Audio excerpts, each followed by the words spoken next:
Le GAEC des Tours est donc situé sur la commune d'Asnières-en-Montagne, sur le nord du département. En 2003, on s'est lancé dans d'autres modes de culture par le biais de la conversion en agriculture biologique.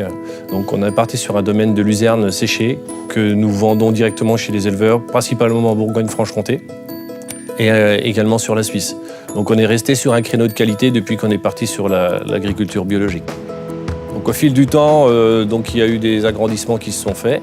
On a eu donc un salarié qui est arrivé en 2003 et un autre qui est arrivé fin 2007. Le premier est un chauffeur qui permet de nous livrer l'ensemble de notre production fourragère.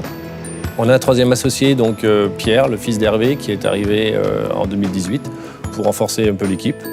Donc aujourd'hui, on est 5 personnes. L'été, on rembauche des salariés occasionnels pour la récolte du fourrage, donc dans une autre société qui est Califourrage. C'est la société qui commercialise de la paille bio et la paille conventionnelle.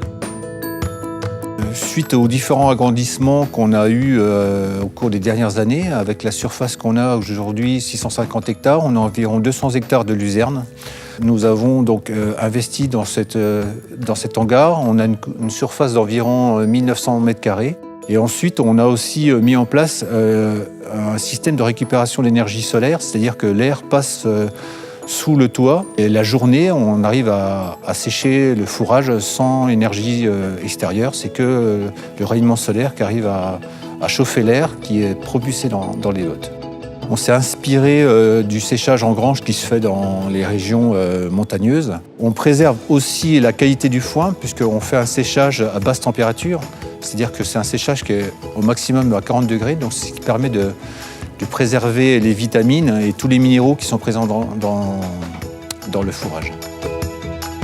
Le GAEC des Tours, depuis le passage en bio, a toujours cherché des techniques pour pouvoir travailler avec l'agronomie. Et donc depuis 2009, nous avons acquis une bineuse autoguidée. Donc le tracteur fait que tirer l'outil et c'est des caméras qui gèrent le fonctionnement de la bineuse.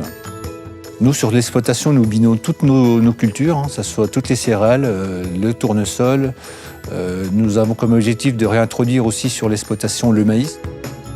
On a un gros projet en ce moment qui est pour fin 2019 normalement. Donc c'est la création d'un atelier poule pondeuse. Donc dans le but de créer un revenu supplémentaire pour mon arrivée et l'arrivée du fils de Jean-François, Adrien, qui devrait arriver d'ici 2 ans. Moi, je suis revenu sur l'exploitation et j'ai toujours voulu revenir parce que j'aime l'agriculture et parce que j'aime vraiment la production faite sur l'exploitation. Moi, j'ai toujours vu l'exploitation en bio quasiment et ça m'a toujours plu. De ne pas faire exactement la même chose que les autres m'a toujours plu. D'innover aussi.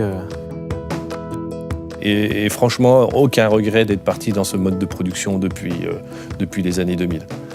Je pense qu'Hervé, mon associé, dira la même chose. Et les jeunes, si aujourd'hui les jeunes sont contents de revenir derrière, c'était aussi une priorité, nous, de pouvoir retransmettre quelque chose derrière. Et apparemment, ça se fait plutôt bien. Et les années qui viennent devraient être plutôt très intéressantes.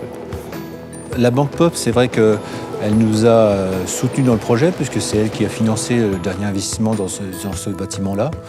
Donc c'est une banque qui veut aussi, je pense, travailler avec des exploitations innovantes. Et donc je pense qu'elle se retrouve aussi chez nous.